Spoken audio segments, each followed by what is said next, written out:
సొలొమోను తన జీవితం అంతా గడిపేసి లాస్ట్లో ఒక పుస్తకం రాశాడు సొలొమోను, వృద్ధాప్యం. ఏ పుస్తకం అది? ప్రసంగి గ్రంథం. ప్రసంగి గ్రంథం ఇది యవనస్తులందరికీ కూడా చాలా మంచి మెసేజ్. ప్రసంగి గ్రంథం అని అంతా ఎక్కువగా ఏం చెప్తాడంటే వ్యర్థం వ్యర్థం వ్యర్థం, అదే కామన్ వర్డ్ అంతా కూడా.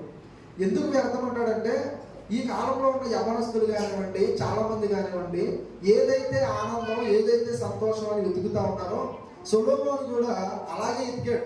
ఎలా వెతికాడంటే ఆనందం ఎందులో ఉంటుంది, సంతోషం ఎందులో ఉంటుంది అని చెప్పి, డబ్బులు బంగారంలో ఆస్తిపాస్తుల్లో ఉంటుంది అని చెప్పి విచ్చలవిడిగా బంగారం అంతా కూడా కూడబెట్టుకున్నాడు.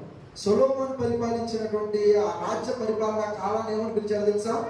స్వర్ణయుగం అని పిలిచారు. అంటే సొలొమోను కాలంలో అసలు వెండికి విలువే లేదు, అస్సలు వెండికి విలువ లేదు. అంత గొప్పగా సొలొమోను పరిపాలించాడు, అంత గొప్పగా సంపాదించాడు అంతా కూడా.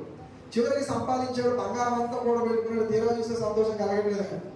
సరే ఇలా కాదులే, భార్యల్లో ఏమైనా స్త్రీలలో ఏమైనా సంతోషం ఉంటుందేమో, వాళ్ళని చేసుకున్నామని ఎంతమందిని చేసుకున్నాడు? హైయెస్ట్ రికార్డ్ ఆయన. ఎంతమందిని? 1000 మందిని చేసుకున్నాడు. వాళ్ళకు బాగా సంతోషం కలిగిద్దేమో అని తెచ్చుకున్నాడు, కానీ చివరికి వాళ్ళ నెత్తి మీదకి ఆడిచ్చారు ఆయన. వాళ్ళ వల్ల కూడా ఆయనకి ఏం కలగల? సంతోషం కలగల. ఇక బంగారం వలన, డబ్బు వలన, దీని వలన నాకు సంతోషం లేదు, అధికారం వలన సంతోషం లేదు, తీరా భార్యలు ఏమైనా సంతోషం పెడతారని చెప్పి 1000 మందిని చేసుకుంటే వాళ్ళ వల్ల సంతోషం లేదు, ఇంకా తలనొప్పి వస్తుంది. ఇదంతా కాదని చెప్పి ఏం చేశాడు? మద్యానికి అలవాటు పడ్డాడు, తాగడానికి. సొలొమోను మంచి మంచి ద్రాక్షకాయలన్నింటి కూడా రసం తీయించుకుని చాలా మంచిగా తాగుడికి అలవాటు పడి తాగి అలవాటు పడిపోయి చాలా దారుణమైన పరిస్థితికి వెళ్ళిపోయాడు. ఇక ఒక రకంగా చెప్పాలంటే సొలొమోను జీవితం ఎట్లా ఉంటుందంటే, ముసలితనానికి వచ్చేసరికి ఏదైతే ఆనందం ఏదైతే అనుభవించాలని ఒక మనిషి అనుకుంటాడో అన్నీ కూడా అనుభవించేశాడు ఆయన. అన్నీ కూడా అనుభవించాడు.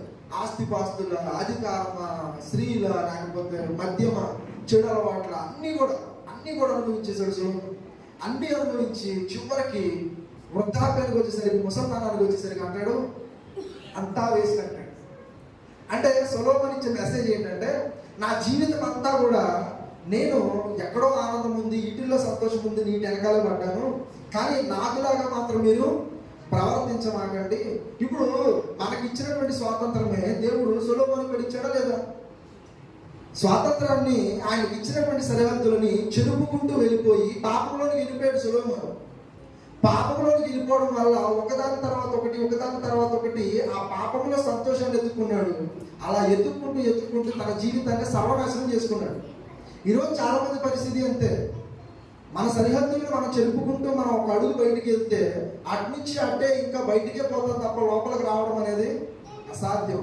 ఒక్కసారి బయటికి వెళ్ళి జీవితాన్ని పాడు చేసుకుంటే జీవితం అంతా కూడా ఇంకా సర్వనాశనం. ఇంకా సొలొమోను ఇచ్చినటువంటి మెసేజ్ ఏంటి అంటే, ఆయనలాగా మాత్రం ఎవరు కూడా ప్రవర్తించకండి. దేవుడు ఇచ్చినటువంటి స్వాతంత్రాన్ని, ఆ స్వేచ్ఛను నువ్వు తప్పుగా ఉపయోగిస్తే నీ జీవితమే పాడైపోతుంది. దానికి ఉదాహరణ ఎవరు అంటే సొలొమోను. సో కాబట్టి స్వేచ్ఛ కలిగిన వాడు ఎవరు అని ఒకవేళ నన్ను అడిగితే నేనేం చెప్తానంటే, ఎవరైతే పాపము చేయకుండా, పాపంలో పడకుండా ఉంటారో వాళ్ళే స్వేచ్ఛ కలిగిన వాడు. ఎందుకని? పాపం చేసే ప్రతి వాడు దేంట్లో పడినట్టు, ఏం కలిగినట్టు? పాపానికి దాసుడిగా ఉన్నట్టు. ఒకవేళ స్వేచ్ఛ కలిగిన వాడు ఎవరు అంటే పాపము లేనివాడు అనుకుంటే, ఒకవేళ పాపము లేనివాడు ఎవరవుతారు?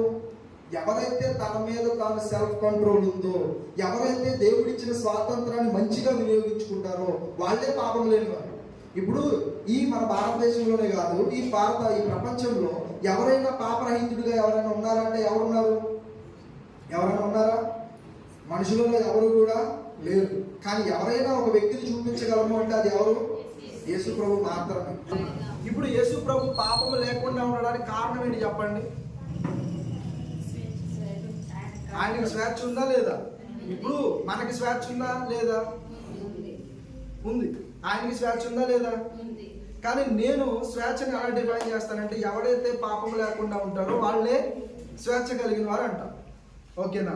ఇప్పుడు ఆ డెఫినేషన్ బట్టి మీరు చూస్తే అలా పాపము లేకుండా స్వాతంత్రాన్ని కలిగిన వాడు, పరిపూర్ణమైనటువంటి స్వేచ్ఛను స్వాతంత్రాన్ని కలిగిన వాడు ఎవరు అంటే ఒక యేసు ప్రభు మాత్రమే.